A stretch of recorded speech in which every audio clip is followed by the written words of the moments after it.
Another day, another basketball stories na naman ang pagkikwentuhan natin. At ngayon nga, yung pag-uusapan natin ang balitang makukuha pa nga daw ng Los Angeles Lakers si Lauri Markkanen at ang trade sa pagitan ng Golden State Warriors at Utah Jazz.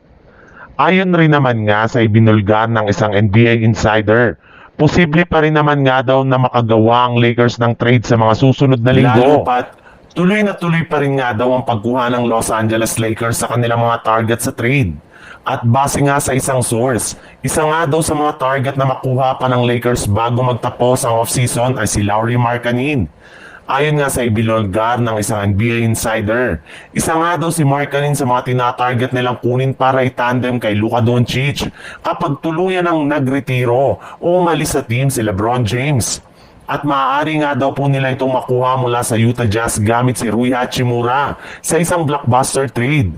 Bukod rin nga sa kanya ay posible rin naman ngang gamitin dito ng Lakers si Gabe Vincent at ang kanilang pinoprotektahan na 2031 first round pick. Kaya isa na nga yan sa mga posibleng trade na magagawa ng Los Angeles Lakers bago pa man magtapos ang offseason. Sa ibang balita naman, halos isang buwan na nga ang nakatenga ang trade ni Jonathan Kuminga ngayong offseason. At hanggang ngayon nga, hindi pa rin nga nila alam kung ano ang gagawin sa kanilang batang player.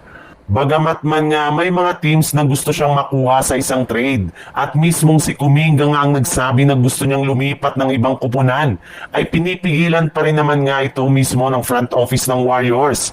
Nagmamatigas pa rin nga ang kanilang general manager na si Mike Dunleavy sa kanilang desisyon na panatilihin si Kuminga. Dinedemand na nga nila sa kanilang batang player na kunin na nito ang kanyang bagong contract extension o kung hindi ang kanyang natitirang qualifying offer sa team.